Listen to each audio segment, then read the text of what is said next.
Levántate. Conéctate. Dale play y escucha el mejor contenido. Esto es Digital DAO. Comenzamos.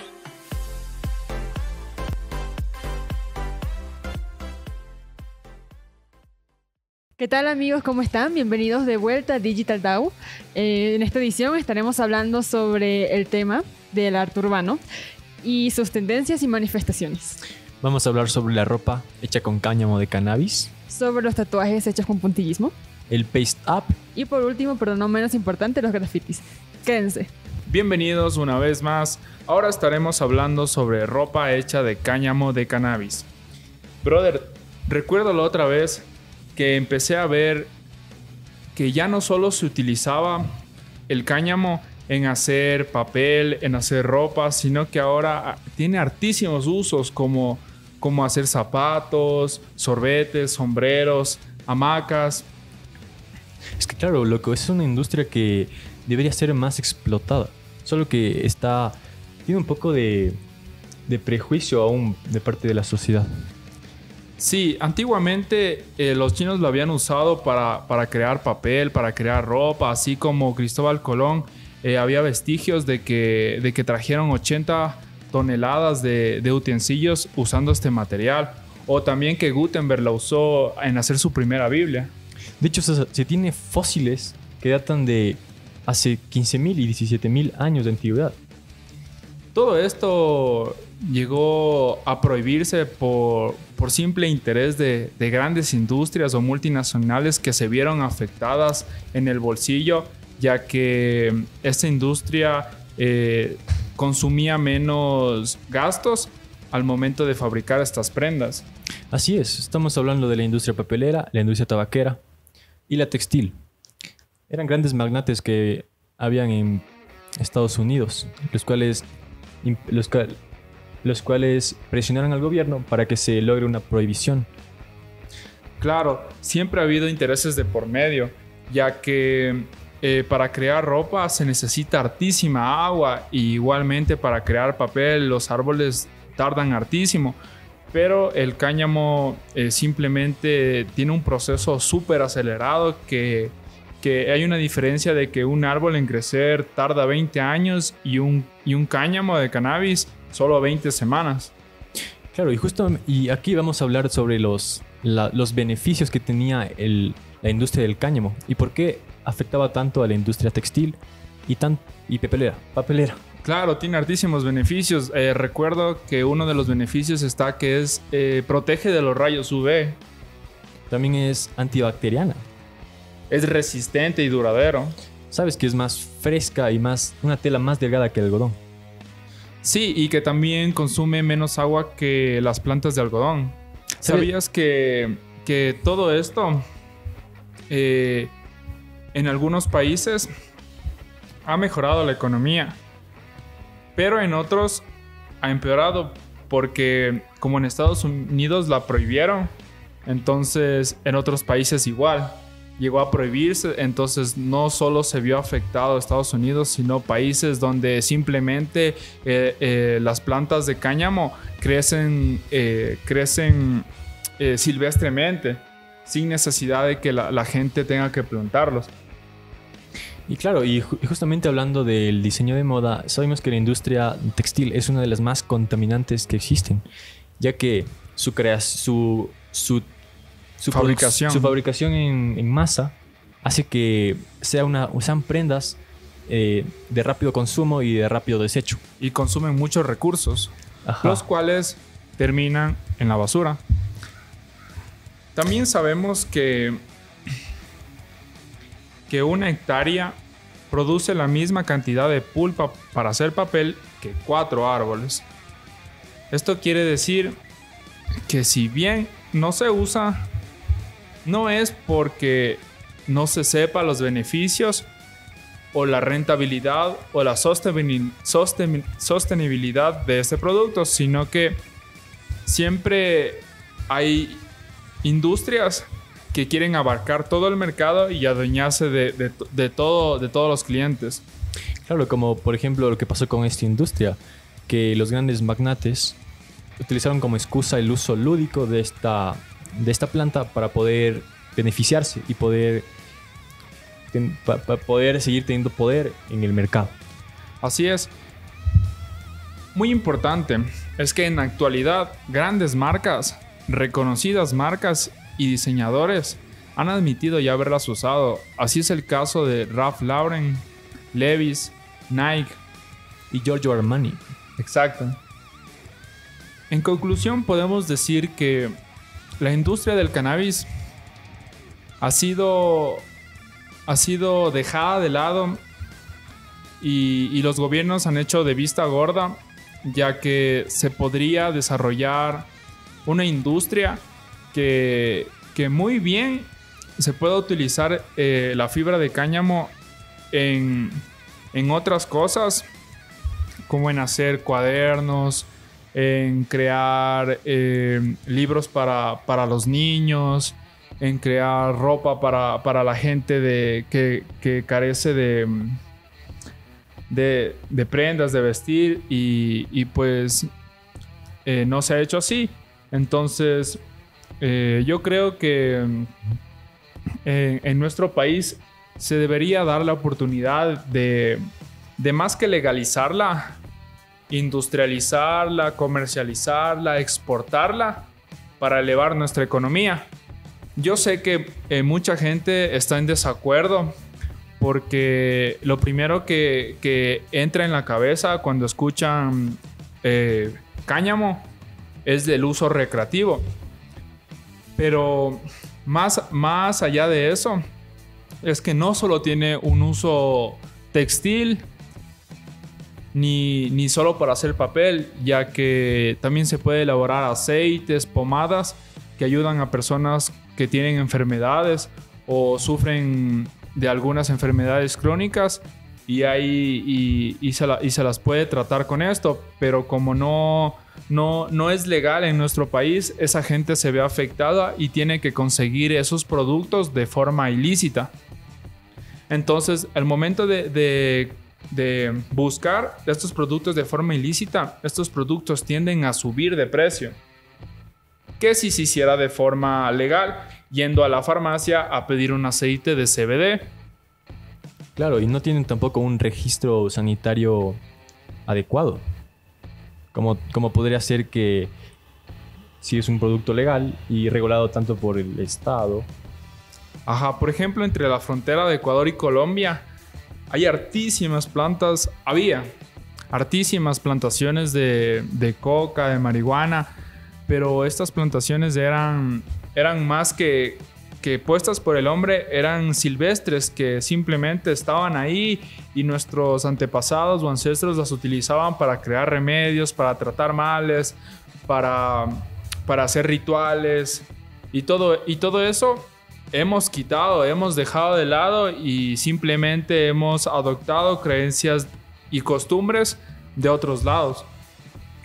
Y para finalizar, debemos decir que la sociedad debería empezar a implementar y empezar a informarse sobre esta industria, ¿no? Que tiene muchos beneficios y aparte nos ayudaría a reducir la contaminación.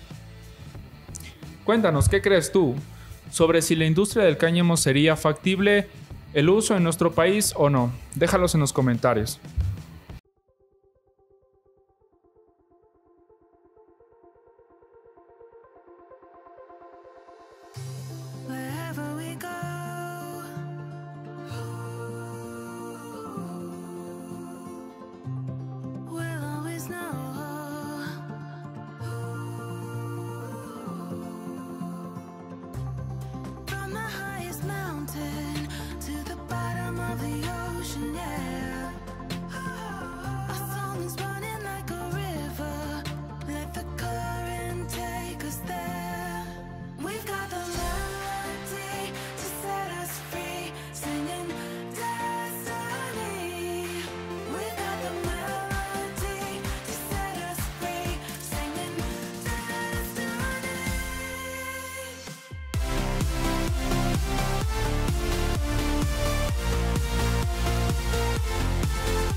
us through the dark.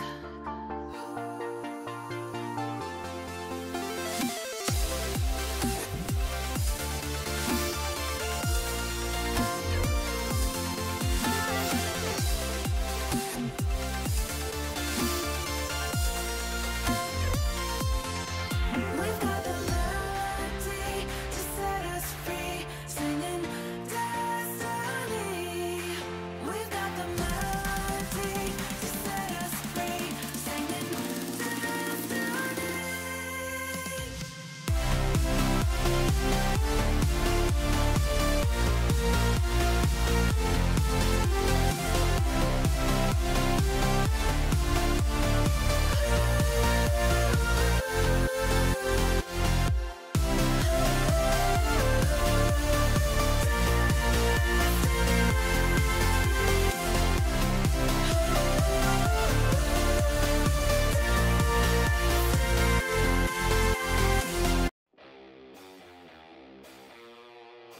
Y a continuación vamos a hablar sobre los tatuajes con puntillismo. Sí, bueno, primero vamos a hablar un poco sobre qué es el puntillismo y me imagino que acá todos los que nos están viendo alguna vez en su vida, sea en el kinder, en la primaria, han hecho algún dibujo con puntillismo, que la maestra te daba así un dibujito, así solo como que los bordes y te decía ya rellénale, píntale así con puntitos de distintos colores. ¿Alguna vez lo hiciste? Sí, obviamente, sí. Sí, era bastante divertido, aunque era más demoroso que pintarlo así. Era muy demoroso, era muy laborioso eso. Sí, esa realmente. técnica, ajá. Sí, es muy, muy laborioso. Bueno, esta es una técnica artística que consiste en hacer una obra mediante el uso de diminutos puntitos y que apareció por primera vez en 1884 en Francia. También es interesante que dependiendo de qué colores uses, podías crear una cromática diferente y la deseada por el autor. Y bueno, ya habiendo dado esta pequeña introducción sobre el puntillismo en el arte, ahora vamos a relacionarla con los tatuajes, que es lo que nos importa ahorita. Bueno, primero, ¿cómo se hace? A ver, ¿cómo se hace un tatuaje normal? Bien, un tatuaje normal tiene diferentes técnicas, ¿no? El tatuaje tradicional se utiliza una máquina con una bobina que gira y hace que la aguja entre y salga muchas veces, pero es una velocidad que tú no puedes ni verla. Entonces, lo que hace es que con esa aguja lastimas. Aquí tengo un tatuaje. Entonces, lo que hace esa aguja es romper la primera capa de la piel y guardar tinta en una capa de la piel. ¿Ya? Entonces, cuando se cicatriza, el tatuaje queda ahí, es permanente. Y bueno, como nos dice Mateo, hay distintas técnicas y una de estas es la del puntillismo. Esta, en vez de hacer solo las líneas, te hace básicamente puntitos. Así como, tal cual como lo hacían de pequeños puntitos en la zona del tatuaje para ya ir rellenándolo.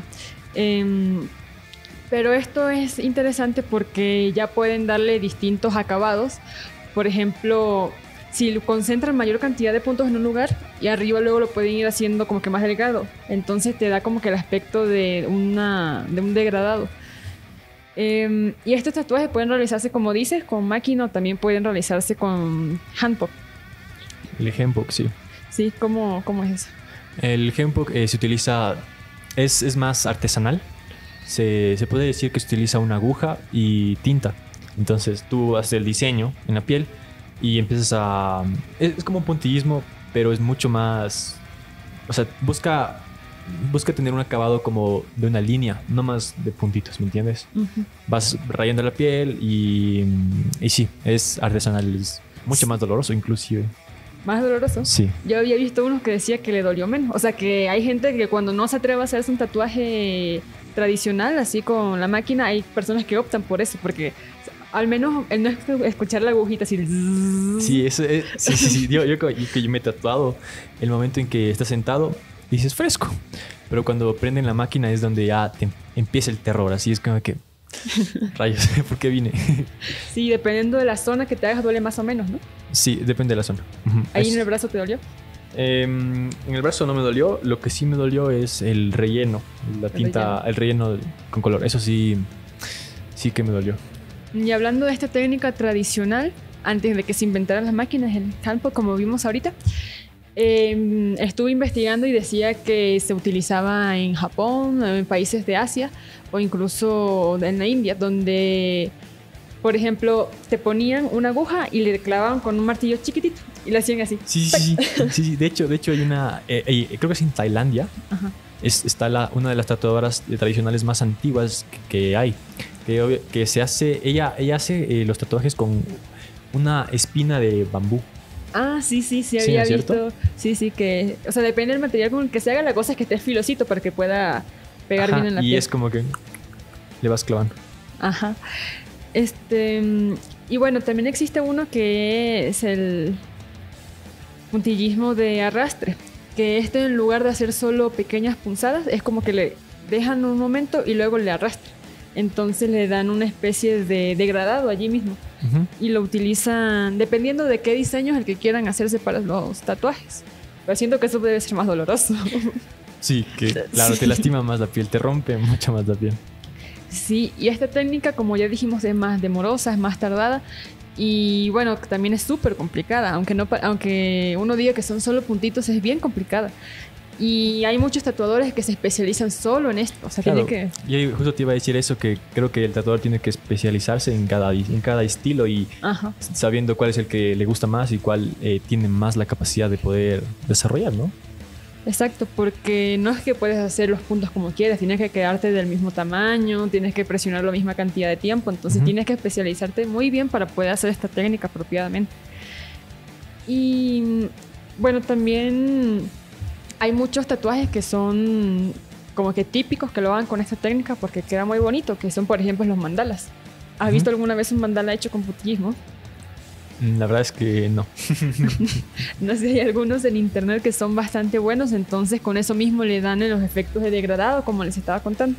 También hacen a veces animales con esta misma técnica o figuras geométricas que también con eso pueden dar hasta una ilusión hasta 3D.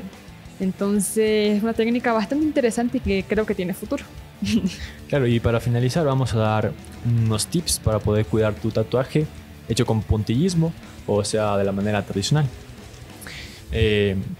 Creo que uno de los mejores consejos es seguir los consejos que te va a dar tu tatuador. Es recomendable que si te vas a hacer un tatuaje, acudas a un lugar de profesionales, que lo barato. Sale caro. Exacto.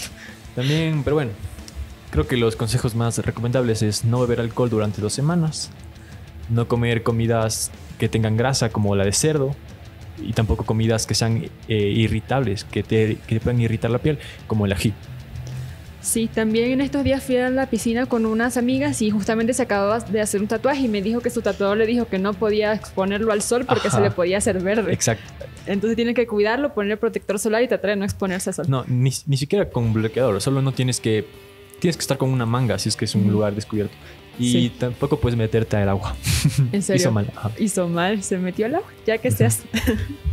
Luego, ¿por qué se dañan los tatuajes? Sí, hay que tener todas las precauciones que les dice su tatuador. Y Y bueno, esto ha sido todo por los tatuajes y por el puntillismo y los esperamos para el siguiente bloque. muchas gracias.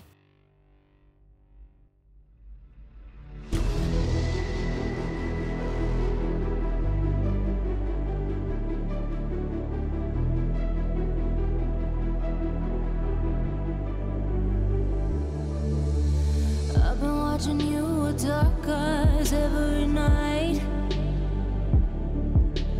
Counting up your sins, I keep a list and checking it twice. I know where you've been, I smell the sin, and you're looking nice.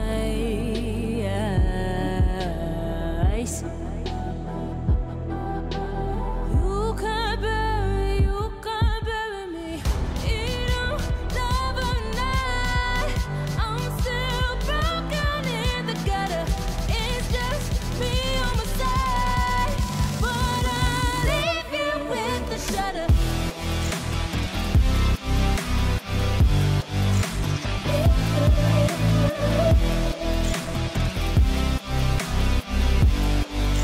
With the shudder. I got ghosts you don't wanna know.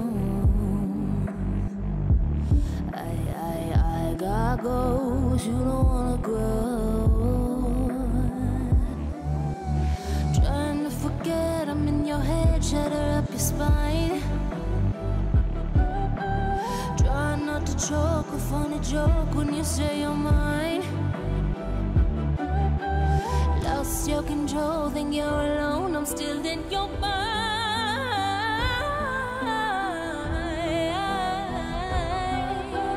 You can bury me. You don't love a night.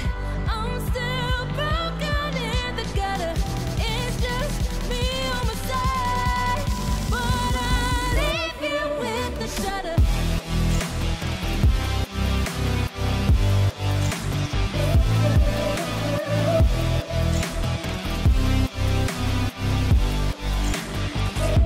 With the shudder. I got goals, you wanna know.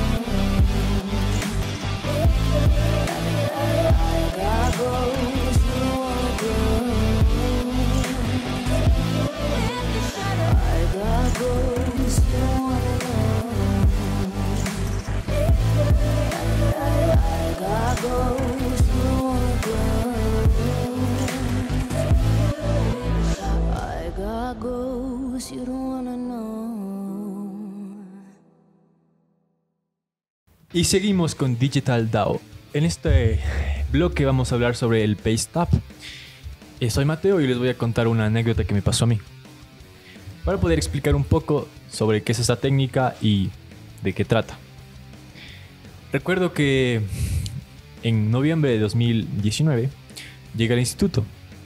Recuerdo que un compañero se me acercó y me preguntó: oye, loco, ¿tú qué sabes de esto? Me dijo así. Estaba caminando por la calle y recuerdo que vi un papelote pegado con unas letras medias raras. Me preguntó enseguida: ¿qué significa eso? ¿Acaso es para marcar el territorio entre bandas rivales? ¿O acaso es el nombre de algún delincuente, algún choro? Yo me quedé impactado y le dije, o sea, pensé, ¿tú qué sabes de eso? O sea, tengo cara de choro. Entonces, me acuerdo que le dije, tal vez lo que viste es un tag. Un tag es un seudónimo que utilizan los artistas de graffiti para poder marcar su nombre. Entonces le pedí que me explicara un poco de cómo era y de qué, para poder decirle de qué se trataba. Entonces, él me dijo que era un papel pegado en una esquina, una pared. Era un papel grande, un formato A1. Entonces, rápidamente se me ocurrió, creo que lo que viste es un paste up. Es una técnica de arte que se utiliza para poder difundir mensajes, para poder difundir imágenes, gráficos, que usualmente son diseñados por artistas de aquí. Este método de intervenir en la calle es un método de arte, se llama método de arte de intervención. Entonces, pues ya. Ahora les voy a dar también un ejemplo de que una vez vi cómo se hacía esta técnica en vivo. Me acuerdo que una vez estaba en una marcha, creo que era la marcha por el 8M. Y recuerdo que estábamos en un gran grupo. Estamos parados justo al frente del Consejo Nacional Electoral. Recuerdo que había policías, había manifestantes cantando consignas, cuando de la nada aparecieron un grupo de encapuchados y rápidamente se pusieron a poner en la pared. Era un tipo engrudo, una goma que le pusieron en la pared y pusieron de un papel. Era enorme, así era como la unión de dos formatos A1. O sea, esto es una 4, entonces un A1 es así, ¿ya? Recuerdo que hicieron la intervención de fue poner la goma, poner el papel y volver a sellar con más goma. Y recuerdo que el mensaje obviamente tenía con relación a ese día. Buscaban justicia por las personas desaparecidas y ya. Entonces ahí también me di cuenta que esta forma de arte también se utiliza como medio de protesta, como para poder alzar la voz y poder hacer que las paredes tengan mensajes.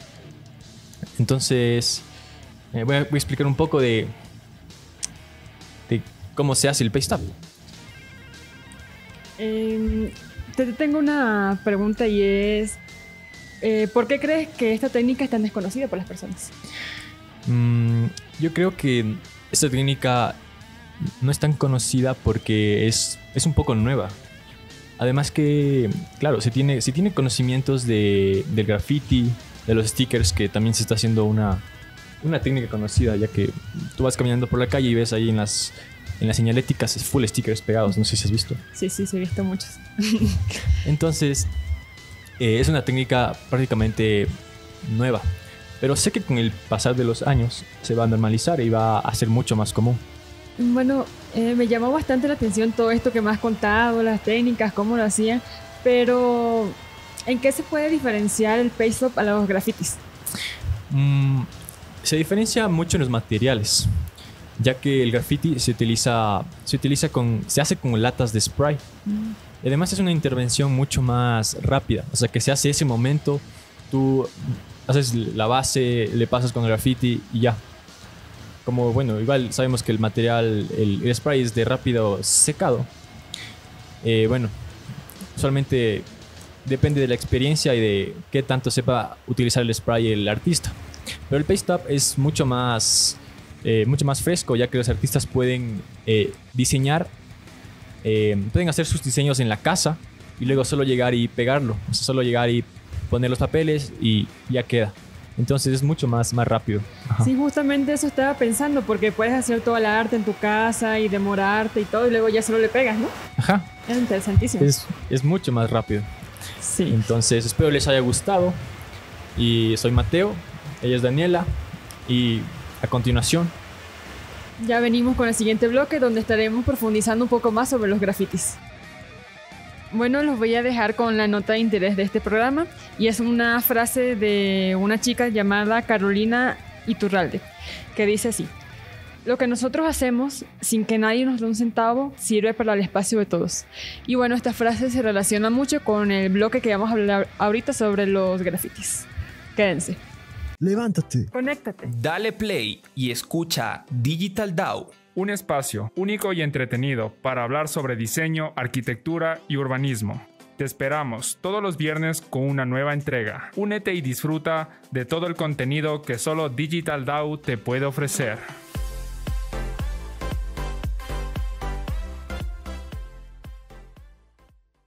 y continuamos con Digital DAO. En este bloque vamos a hablar sobre el graffiti y su historia.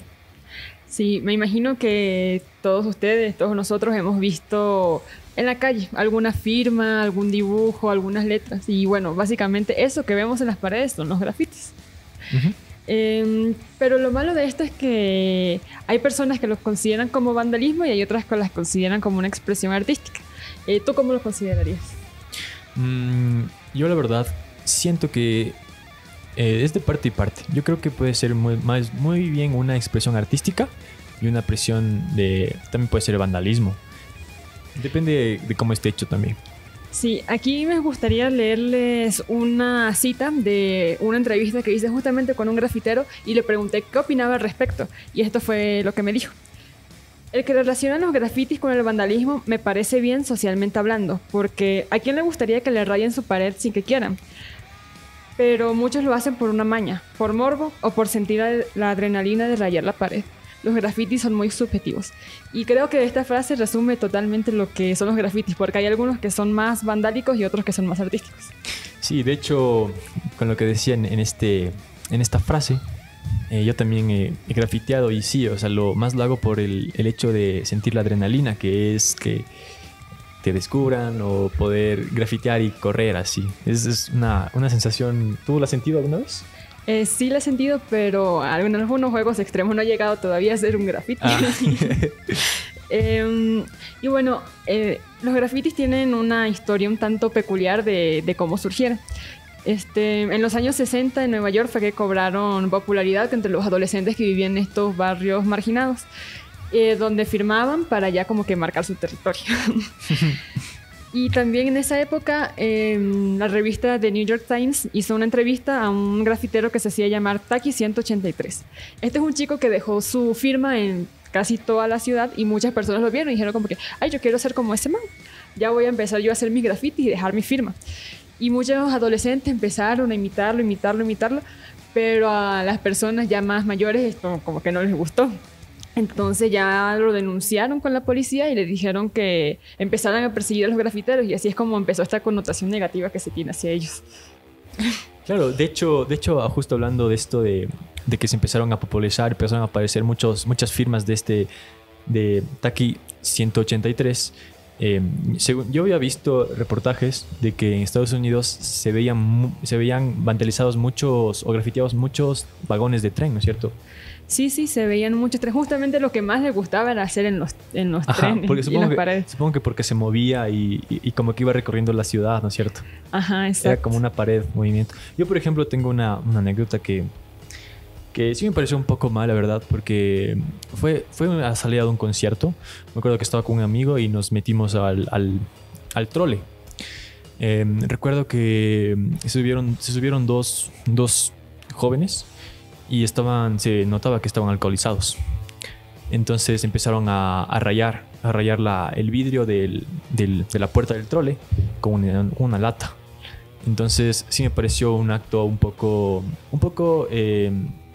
sin conciencia, ya que esa lata tiene un olor un poco fuerte y al estar encerrados en un lugar con bastante gente, pues sí te llega a afectar. Recuerdo que llegó el guardia y les sacó. Sí, creo que sí hay una línea muy delgada entre lo que es arte y lo que ya es vandalismo, porque como dices, eso de ya rayar el trole o lugares cerrados no me parece bien, o cuando personas ya hacen murales súper elaborados y también se los rayan, entonces creo que cuando recaen en esas cosas o son en lugares privados ya es algo que puede caer en el vandalismo. Exactamente. Bueno, ahora vamos a hablar un poco sobre qué tipos de grafitis existen. El primero es el tag. De hecho, el tag sale de una rama que se llama el vandal. El vandal se trata de que esos artistas buscan a su manera decorar la ciudad, darle una belleza por cada lugar en el que ellos pasan. Sí, y también he visto que muchos, o sea, como que otros grafitis también se acompañan del tag, porque los tag también pueden ser solo como que la firma o el seudónimo. Uh-huh. Entonces ya con eso también puede ser una forma de marcar territorio. Uh-huh. El siguiente tipo son los bombing, que esos creo que son como que los más típicos, los que todos hemos visto. Son esos que uno ve así en las paredes y son las letras, pero medio redondeadas, que a veces ni se entiende bien qué dice. No se entiende. Sí. Ajá, ¿sí las has visto? Sí. Sí, ese es el bombing y es uno de los más populares también. El siguiente es el wild style o estilo salvaje. Estos son los que ya tienen más ángulos, tienen más picos, líneas rectas y están delimitados como que por líneas, son más rectos. Y estos también suelen ser bastante populares, así en las paredes, en las calles. Debe ser difícil hacer uno de esos, ¿no? Sí. Aquí creo que estamos yendo también como que por orden de dificultad, porque el tag son los más rápidos, el bombing también es súper rápido, uh-huh. Y el tag el wild style ya sigue estando un poco más complicado. Y ya con esto también vino uno que me parece súper interesante, que se llama los 3D. Y ahorita mismo que nos están viendo, pausen un momento y vayan a Google. Y busquen PETA, P-E-E-T-A. Este es un artista estadounidense que se caracteriza por hacer estos grafitis 3D y vean sus fotos porque son realmente impresionantes. Estos utilizan las paredes y todo para dar la apariencia de que están los dibujos en 3D. Entonces tú lo ves y es como un tipo de ilusión óptica. ¿Sí has visto de esos por acá? La verdad es que no he visto. No, yo aquí en Quito no he visto, pero como les digo, este artista es de Estados Unidos, ahí ya le buscan en Google y van a entender a qué nos estamos refiriendo. El otro estilo que sí me parece que es de los más complicados es el anamórfico, que estos son los que se hacen así en las esquinas, en las esquinas así en la calle. Entonces juegan mucho con las sombras, con el claroscuro, así. Entonces parece que el grafiti está sobresaliendo de la pared y eso seguramente han visto muchas fotos en internet de cómo hacen. Y también las ilusiones, no sé si las has visto como a veces que hay en el suelo un tiburón. Entonces como que te le pones encima y parece como que si te estuviera comiendo. ¿Eso es hecho con grafiti? Eso es hecho con grafiti, es este tipo anamórfico. De hecho quería intervenir en que también yo había conocido un estilo, uh-huh, que se llama el broche style que se trata de hacer un graffiti, pero con brocha y pintura. O sea, no utilizan lata, sino una brocha. También pueden utilizar la lata para dar detalles, pero no sé. ¿Entiendes? Sí, sí, porque hay, o sea, los grafitis han evolucionado mucho con el paso del tiempo. Al inicio era como vimos solo las firmas y ahora ya han evolucionado tanto que mucha gente hasta los llega a confundir con los murales, porque hay tantas técnicas, tantos estilos que, bueno, hay esa confusión y justamente ahorita vamos a hablar sobre qué diferencia hay entre el graffiti y el mural. Tú has visto murales, ¿no? Sí, sí, he visto. Sí, bueno, los murales básicamente, bueno, la diferencia entre ambos es su origen. Aunque parten de puntos diferentes, actualmente también hay una línea muy fina entre ambos. Porque los murales surgen de las cuevas de Altamira, o sea, de la prehistoria, ¿sabes? Los típicos dibujitos que habían de los cazadores. Entonces, los murales es prácticamente pintar en la pared, hacer dibujos, mientras que los grafitis se caracterizan más que todo por ser letras, por ser rápidos. Mientras que los grafitis hay algunos que son ilegales, los murales son completamente legales y se suelen hacer bajo encargo. Así como los que hay por la 10 de agosto, que hay en una bajada, hay muchos... O sea, esos son los que vemos típicos que son súper bonitos, súper elaborados, con detalles. Esos, sí, esos me parece que son muy bonitos y bueno, como les dije, esos se hacen con encargo, por lo que son totalmente legales. Y...